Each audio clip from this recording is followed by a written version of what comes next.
Olá, no último vídeo eu falei com vocês sobre ferida emocional fracasso e eu queria falar hoje sobre algumas dicas e alguns passos que você vai fazer muito simples que ajuda você a sair dessa ferida, ajuda você a curar.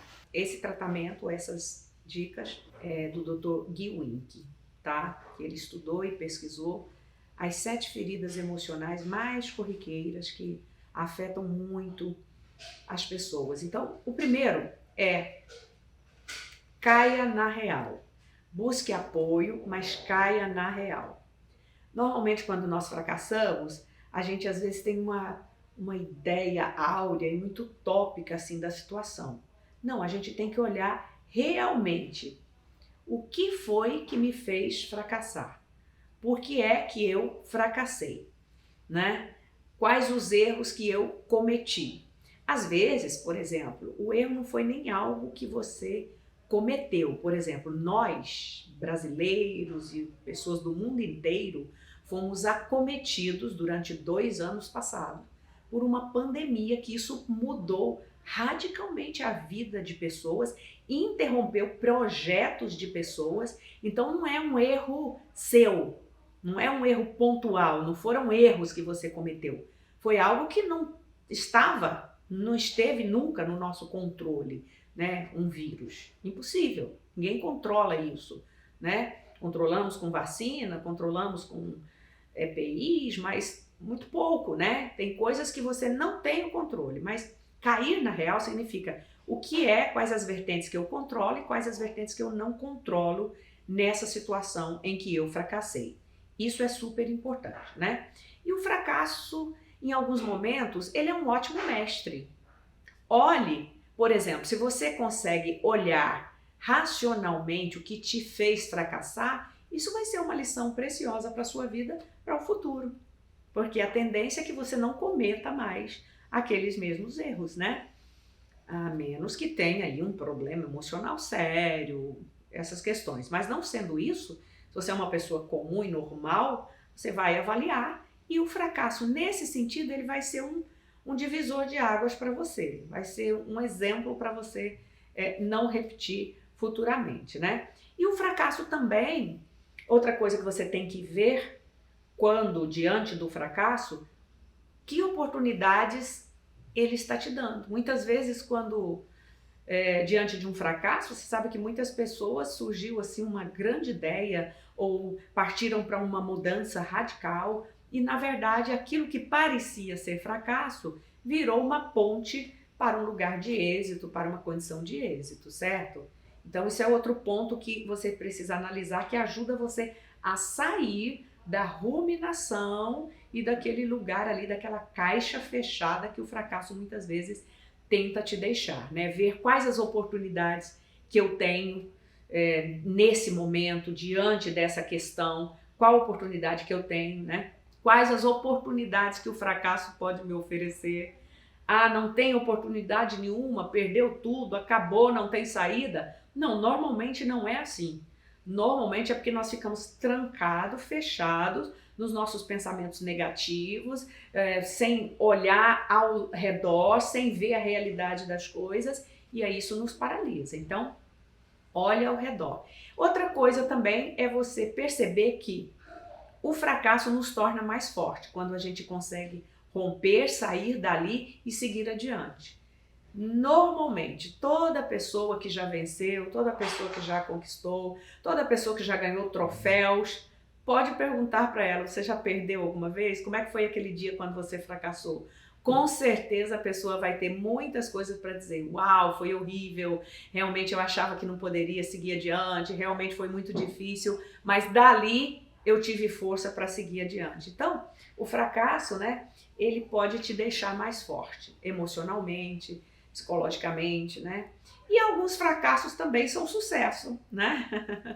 Alguns fracassos você se você consegue olhar para trás, se você consegue aprender com os erros, se você consegue ter aquilo como um parâmetro para você não repetir, ele na verdade ele foi um sucesso, né? Você fracassou em um ponto, em um momento da sua vida, mas você não fracassou em todos. Você não fracassou em tudo, né? Você não tá vivendo uma vida de fracasso a vida inteira, não é isso. Então, reconheça quantas vezes você já foi bem-sucedido, né? Ainda que você tenha fracassado agora. Se o teu fracasso, você está vivendo fracasso agora, reconheça, olhe para trás e veja quantas vezes você já foi bem-sucedido, quantas vezes já deu certo outros empreendimentos, outras coisas que você fez. Quando eu digo empreendimento, eu não estou falando só de empresa, negócios, não. A gente empreende coisas na nossa vida, né? Que não se trata só de finanças ou de negócio, né? Então, o fracasso, outro ponto positivo também para você olhar, é que o fracasso, ele torna, né, o sucesso muito mais significativo. Porque se você vem sendo bem-sucedido, nunca passou por um período de baixa, é quase que normal para você o sucesso. Mas quem já teve o sabor do que é o fracasso, sabe muito mais como é saboroso o sucesso, né? E o levantar. Então isso é outro ponto bom de você olhar para trás, né? Quanto que vai significar para você o sucesso agora, já que você experimentou o fracasso? Ele tem muito mais valor, você acaba valorizando mais, você acaba cuidando mais dessa nova meta, dessa nova caminhada agora, do que antes, né? E o sucesso nem sempre é necessário, né? Às vezes você consegue identificar nas situações caminhando mesmo que você não tenha tido sucesso o tempo todo, quantas situações de êxito que você teve? Quantas metas que você alcançou, ainda que você não tenha chegado, vamos supor, a um sucesso pleno? Mas você teve momentos bons, você teve aprendizado, né? Então, é muito importante também você pensar em rumo às metas, caminhando para as metas, propondo as metas, desenvolvendo as metas. Quantos momentos bons e de êxito que você teve também? Quanto sentido de satisfação você já teve também nisso? Que isso também foi aprendizado. Às vezes a pessoa planeja algo e no caminho de buscar aquele algo, ela não consegue, às vezes ela tem que mudar de rota, certo? E aquilo também é considerado êxito, é considerado sucesso. É só você imaginar o quanto que isso já trouxe para você de benefício, de satisfação, né? Porque às vezes a pessoa considera sucesso quando ela alcança uma meta. Por exemplo, eu vejo pessoas que às vezes a meta dele era trabalhar na empresa tal, ganhando tantos mil, não sei o quê, viajar o mundo inteiro. Mas eu pergunto, ele está satisfeito? Não, às vezes ele não está. Ele está triste, ele está ansioso, ele não está tendo tempo para a família, ele está fazendo um monte de coisa. A meta, o sucesso que ele queria, ele alcançou, mas satisfação ele não está tendo. Então isso também significa que o sucesso nem sempre, né, que o fracasso nem sempre é tão ruim, é tão desastroso, né? Então concentre-se também nos fatores que estão sob controle, né? Planejamento de metas, seja realista. Tem coisa que foge ao teu controle, foi o que eu acabei de falar. Numa pandemia, muitas pessoas fracassaram em algumas coisas que fugiu totalmente ao nosso controle, né? Então, foque naquilo que está sob o seu controle, isso é importante. E sobre o desempenho também, a maneira como nós executamos os nossos esforços. Tem pessoa que ele esforça tanto para alcançar coisas ou algo ou uma meta que quando ele chega lá ele já perdeu a saúde, ele já perdeu o equilíbrio emocional, ele já perdeu a família dele. Aí eu pergunto para você, isso é sucesso? Não, acaba fracassando, atinge a meta, mas o fracasso está instalado. Então esse caminho aí para vencer, ele é muito importante, a forma como você analisa, né?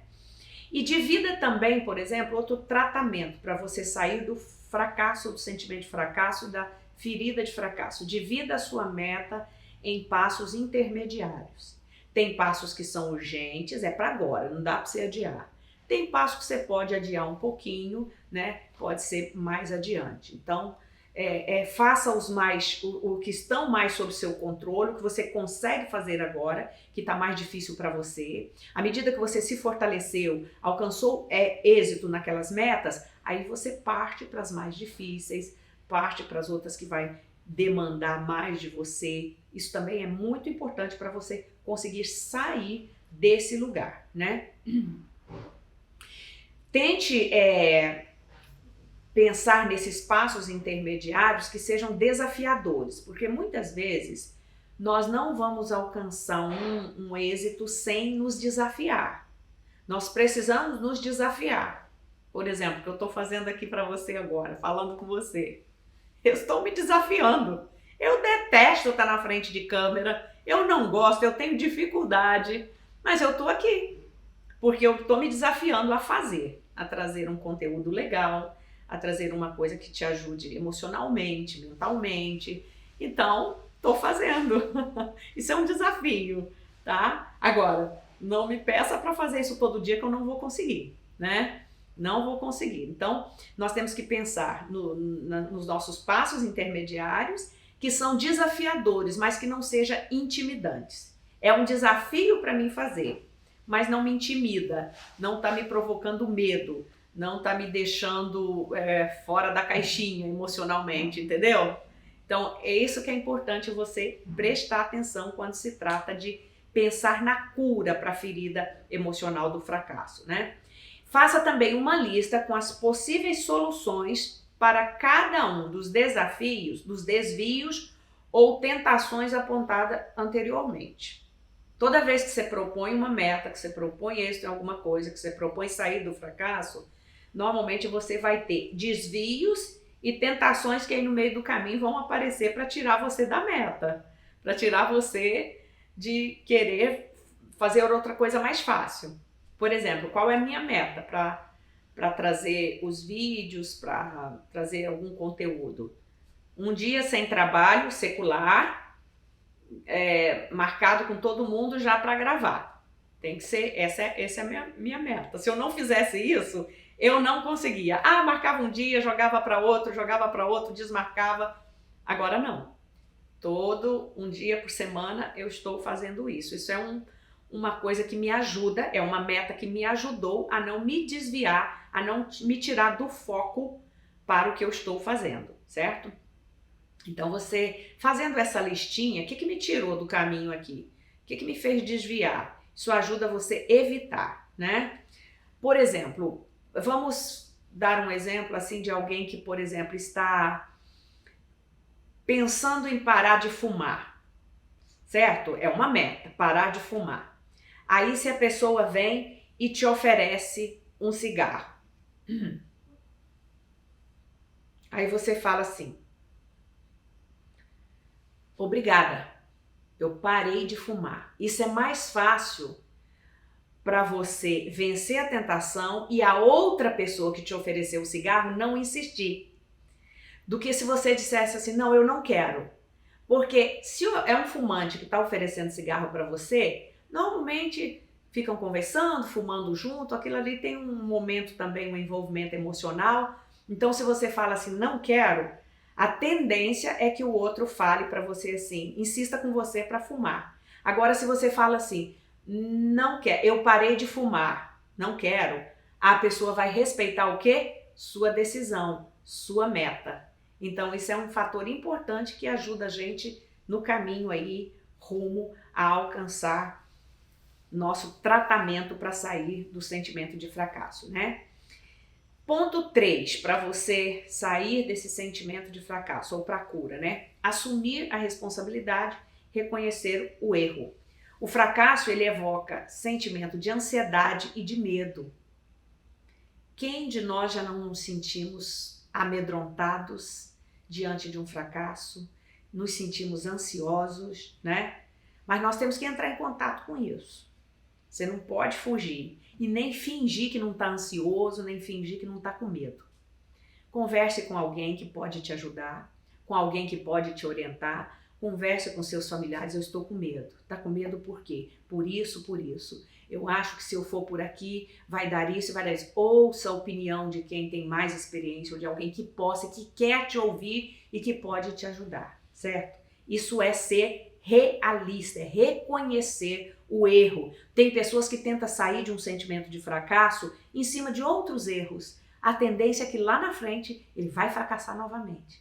Então, ser realista, ser verdadeiro contigo mesmo e reconhecer o erro é um passo assim fundamental para você sair, tá? É melhor reconhecer o sentimento de fracasso e falar a respeito deles com pessoas que oferecem apoio, né? Muitas vezes nós não vamos conseguir sair de um sentimento de fracasso sozinho. Não, nós precisamos às vezes de ajuda, precisamos de apoio de alguém. Então isso é muito importante. Mais um ponto sobre sair ou curar, ser curado do sentimento de fracasso. Distraia-se da pressão pelo desempenho. Hoje nós somos pressionados de todos os lados para ter um desempenho, né? E a gente vai ver isso até mesmo nas mídias sociais, né? As pessoas que, se não conseguem ter um número de seguidores, começam a entrar em desespero porque acha que o trabalho não está sendo bom. Qual é o teu objetivo? Qual é o meu objetivo aqui? É ajudar pessoas, entende? Ter seguidores vai fazer parte desse trabalho? Pode fazer, mas eu vejo que nem sempre número de seguidores significa que a pessoa está fazendo um bom trabalho. Até porque depende muito das mentes que estão te seguindo, né? Então, pare com essa pressão pelo desempenho. Distraia-se disso. Você está fazendo um bom trabalho? Está gostando do que está fazendo? Isso está atingindo pessoas de forma positiva? Ou você está alcançando o êxito, a meta que você queria? Então, fique tranquilo, né? Porque isso aumenta a ansiedade, né? E muitas vezes pode provocar um branco naqueles momentos cruciais, que você precisa ter um bom desempenho, que você precisa ter uma boa resposta numa prova ou numa entrevista. Quando você fica com essa pressão pelo desempenho, a tendência é que a sua mente dê um branco e apague e você não lembre das respostas corretas que precisa dar, né? Então, a tensão, a ansiedade, ela desvia a nossa atenção da tarefa a ser executada. Então, abaixo tudo isso aí, né? E, por exemplo, quando der um branco, para você que precisa fazer uma prova, que tem dificuldade na hora da prova, você sabia que uma forma de distrair a nossa mente é assoviar baixinho? Às vezes você vai estar num lugar que você não vai poder assoviar, né? Mas o assovio, ele tem o poder de distrair e tirar a nossa mente do foco da ansiedade, né? Você pode ver que uma pessoa, normalmente, quando ela está feliz ou quando ela está distraída, às vezes até caminhando pela rua, sem pensar em muita coisa, ela está assoviando. Isso significa que a mente dela não está sob pressão. Então, é um exercício que você pode usar, né? E murmure para você mesmo na hora da prova, isso não é loucura. Estude bastante, porque quanto mais preparado você estiver, menos ansiedade você vai ter. Mas tem pessoas que mesmo estando preparado, mesmo sabendo a matéria, ele ainda vai ser tomado por esse sentimento de ansiedade de achar que vai fracassar. Então, uma das coisas que ajuda é distrair a sua mente com um assovio, se você puder, né? E a ansiedade, muitas vezes, ela ataca a gente até mesmo quando a gente está bem preparado, né? E às vezes são outras fontes que você tem que analisar também, né? Neutralize o estereótipo. Tem pessoas, né, muitas vezes, que elas são atacadas por esse sentimento de fracasso ou de ansiedade quando ela lembra de gênero, de raça, né, ou qualquer outra coisa, né? Isso pode desencadear uma pressão, né, uma preocupação inconsciente e você começar a achar que não é capaz para fazer aquilo ali, que vai se dar mal na entrevista, isso impede a sua concentração, né? E como é que você vai fazer isso? Afirme o seu valor pessoal, afirme para você mesmo. E às vezes a gente precisa falar isso para nós até em voz audível. O teu ouvido precisa ouvir para que o teu cérebro processe aquilo que você vai falar para você mesmo. Afirme o teu valor. Eu estudei, eu sei, eu domino essa área, eu vou me dar bem na entrevista, eu preparei com tudo isso aqui, já conversei com fulano, já falei com ciclano, já peguei essa experiência, tenho aquela outra. Afirme para você mesmo o seu valor, aquilo que você já alcançou, aquilo que você já sabe. Isso ajuda você a baixar o sentimento de ansiedade e baixar o pensamento de que você pode fracassar. Então essas são dicas simples, simples. Tudo que eu falei para você aqui é possível você fazer, que ajuda você a eliminar da sua vida o sentimento de fracasso ou a ferida do fracasso, se ela está instaurada e você está paralisado aí em alguma área por causa de um fracasso que teve.